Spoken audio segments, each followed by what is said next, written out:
This is Pet Life Radio. Let's talk pets.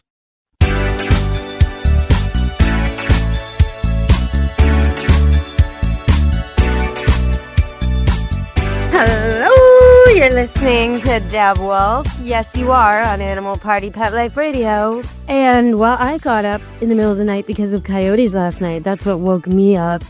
And they are so loud and aggressive.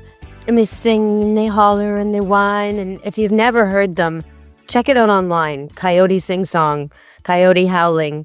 Hear what it sounds like. Because a lot of us in rural areas are putting up with this every night.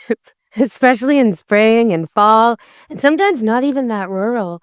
The coyotes have done really well to adapt to human cities, and they're basically spread through all the parks.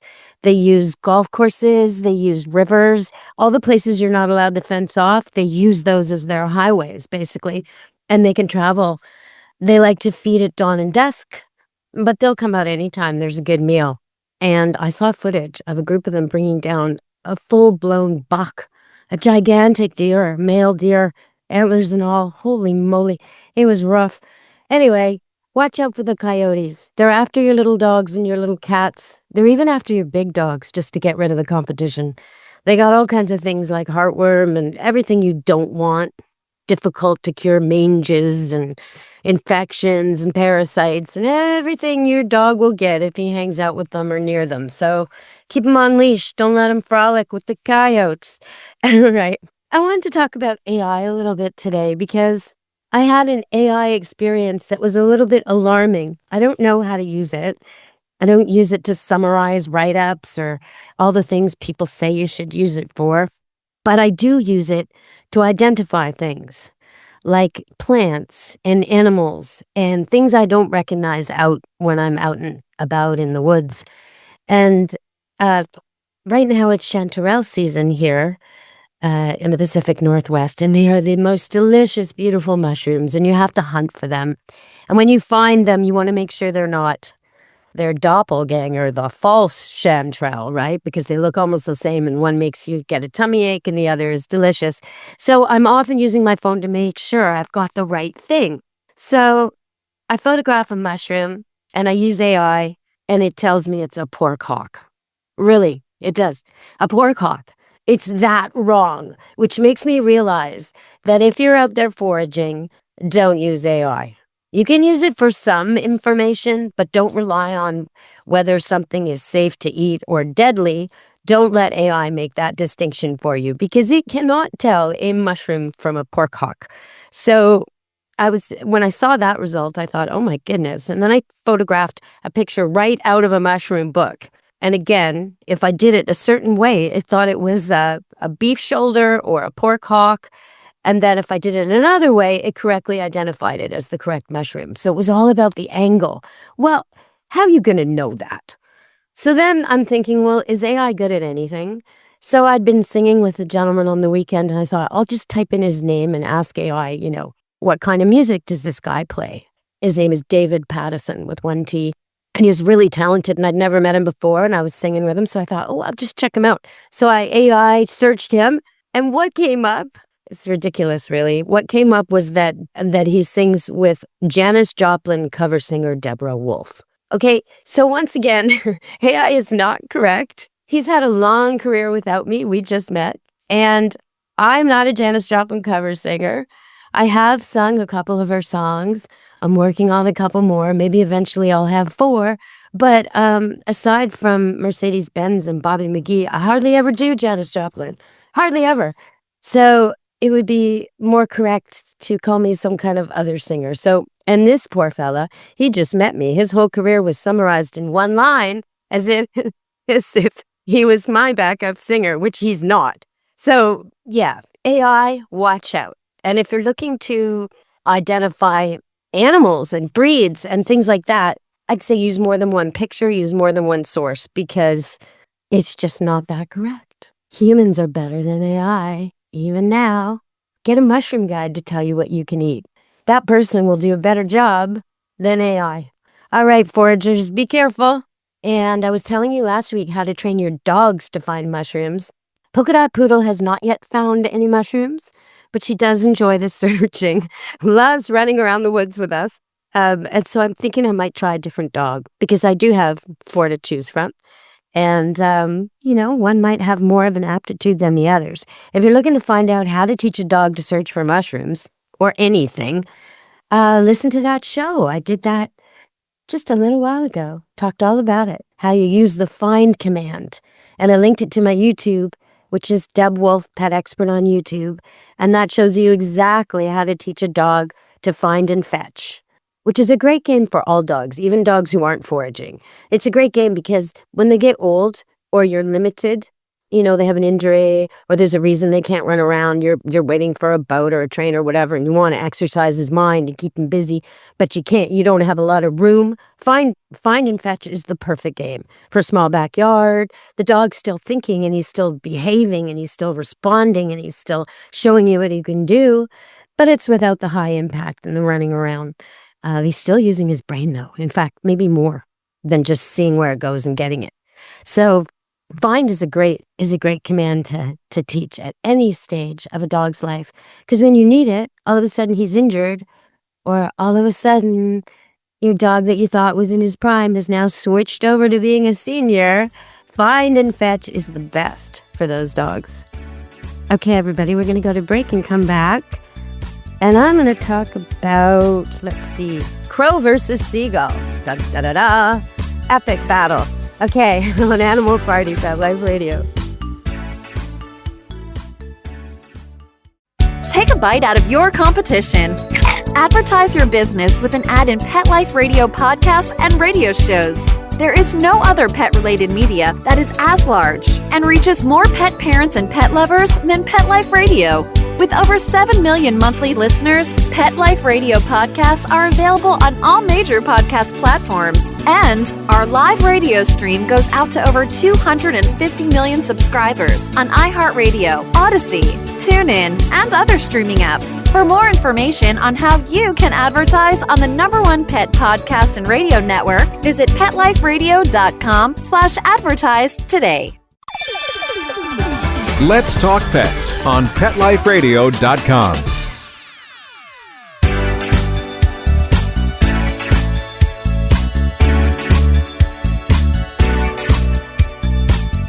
Hello! We're back on Animal Party Pet Life Radio.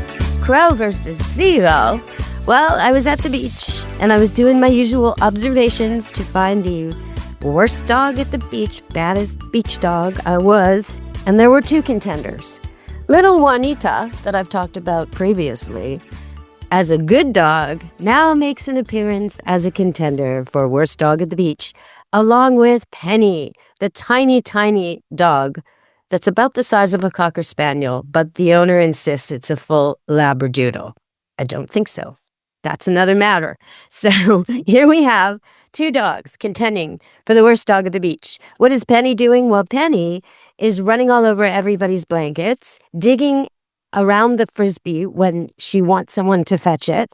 And when she digs like that, she knocks sand on everybody behind her.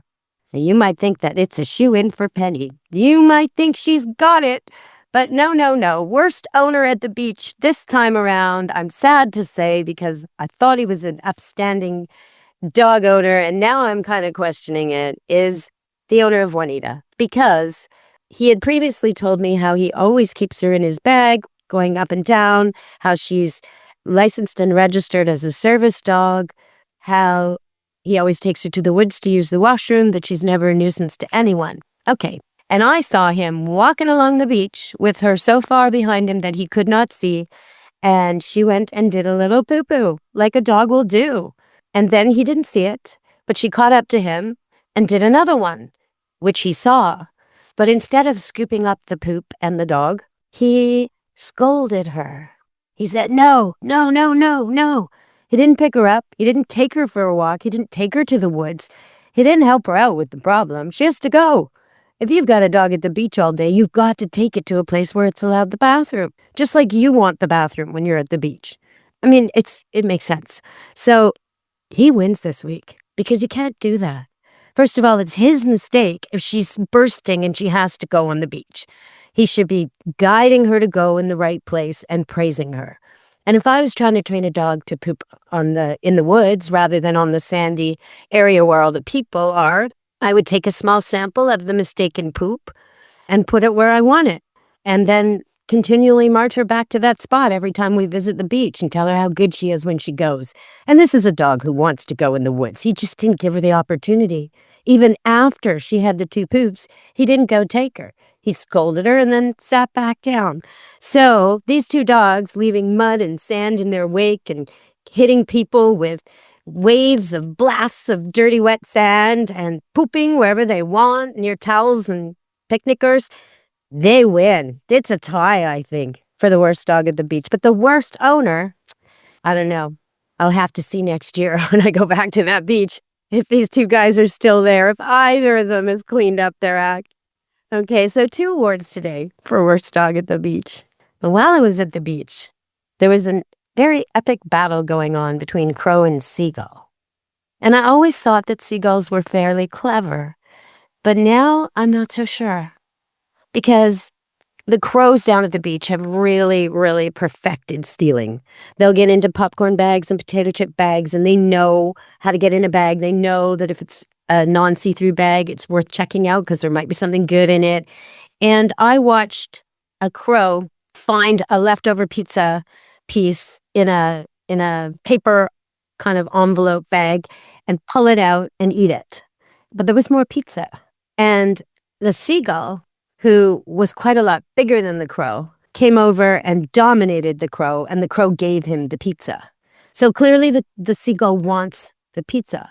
But once the pizza was done, the seagull just sat around. It didn't have the will or the inclination or the idea to go look inside the bag. Now the crow, knowing that the seagull was just going to steal what he took, was pretending not to be interested for quite some time. And then a while later, the crow went in and found another, crumb of pizza, another little hacked off piece of pizza, and was eating it. And of course, the seagull came back and took it away from him. And this kept happening. And it was just so interesting to me that the seagull never saw him get the paper, which we all saw. The seagull witnessed him go in and take the pizza out of the paper. And yet the seagull never did that maneuver himself, never thought to do that. Now, maybe you would say, well, he didn't have to. He just muscled it out of the crow. Yeah, but he was pretty eager to eat. And the crow was making him wait, and pretending not to be interested. It was quite theatrical how the crow was going about other things, and the seagull just kept waiting. So the whole thing was really an interesting look at the different kinds of birds and the way they think and behave. And just another aspect to going to the beach. You got to keep your eyes open when you're at the beach, because you never know what you're going to see. And that brings me to something else. We're going to talk a little bit about bears, because I was picking pears and apples at my friend's house. She asked me to do it, said if I gave her a bag of each, I could have as many as I wanted, and the trees were overloaded. But the reason she wanted them all picked is because the bears keep coming to her house. The bears are there all the time, day and night, and the local dogs are barking at them, and it's disruptive. And basically, they want the fruit gone because they want the bears gone. So I'm walking around the property, picking apples and picking pears, and I noticed that there's one pile of bear scat poop at each fruit tree. Just one. There's also a pile of bear scat down at the corner of the driveway, next to the trash, where the trash goes. Empty cans are there. So there's one poop at each coveted place, which to me is classic dog marking behavior. That is wolf, coyote, dog, mine. That is mine, and you do not touch it. That is my tree. Now, I spoke about that to a hunter I know, and I said, look, the bear's marking the tree. And no, he just had to go. Oh, he ate all that fruit, and then he had to go. Well, I'm thinking about that. If he ate loads of fruit and he had to go, wouldn't there be several piles like this? I mean, the bears are here, the lady told us, a couple times a day, and in the evening, they come and go all the time. They're always there, frequent visitors. Wouldn't they poop more than once? Maybe they don't want to poop where they eat. Maybe they don't want to step in it. Maybe he's like, are you kidding me? They just poop wherever they are. Does a bear poop in the woods? Yes, a bear poops in the woods. But if a bear chooses to poop only once beside each treasure, that tells me they're marking it. To tell everyone else, you know what, if you eat these pears, if you come back to this tree, you might find me. So beware. This is my tree. And I totally get that. That is the truth. You cannot convince me otherwise, Hunter Man. All right, so we're going to go to break and come back, and I'm going to talk about two dogs stealing and why they do that, because I had a question about it. And I'm going to talk about a new movie just a little bit. So stay tuned on Animal Party Pet Life Radio. Begging to hear more of your favorite show? Full episodes of all our shows are available on demand. Go to PetLifeRadio.com to fetch our entire lineup of Possum Pet podcasts. Also, dig us up in iHeartRadio and iTunes. Let's talk pets. Live and on demand, only from Pet Life Radio. Let's talk pets Let's talk pets on Pet Life Radio. Pet Life Radio. PetLifeRadio.com.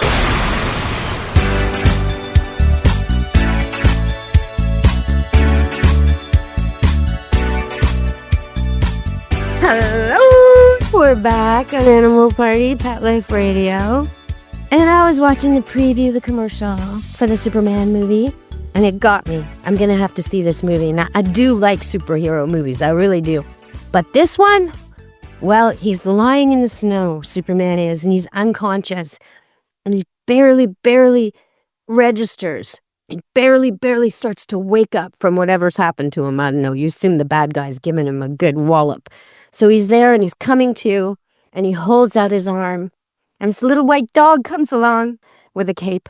And he says to his dog, Superman says to his dog, "Krypto, take me home.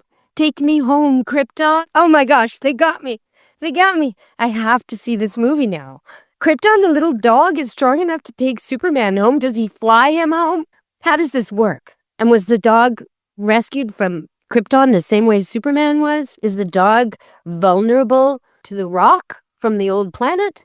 Oh, they've got me. They got me with the dog. I'm gonna have to see it. I wonder how many of you have seen it. If you've seen it, let me know. Is it a good movie?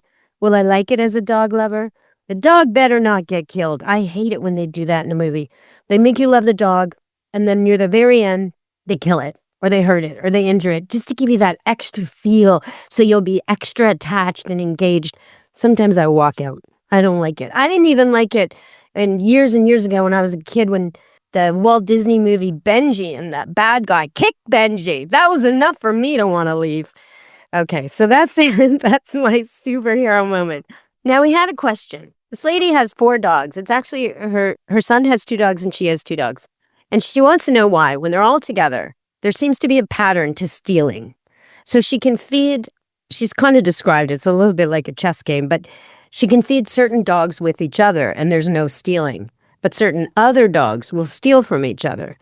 And what she doesn't understand is 2 older females seem to steal from the youngest female. Well, that makes sense.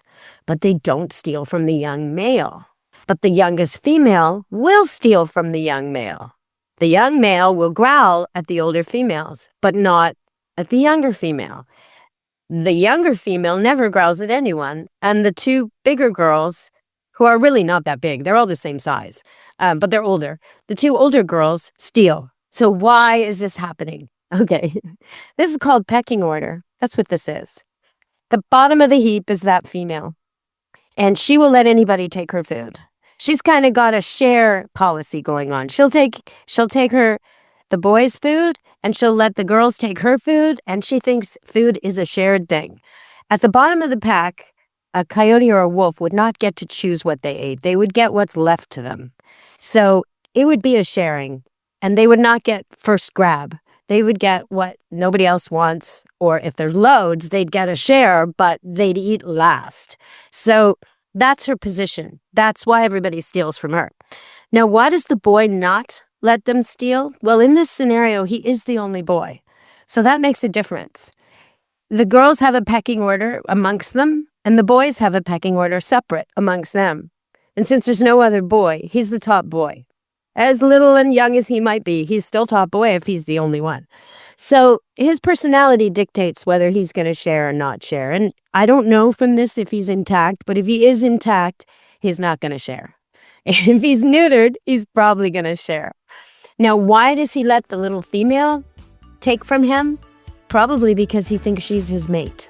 So if they're not, If they're not spayed and neutered, you got to watch that, because the second he gets a chance, she'll be pregnant.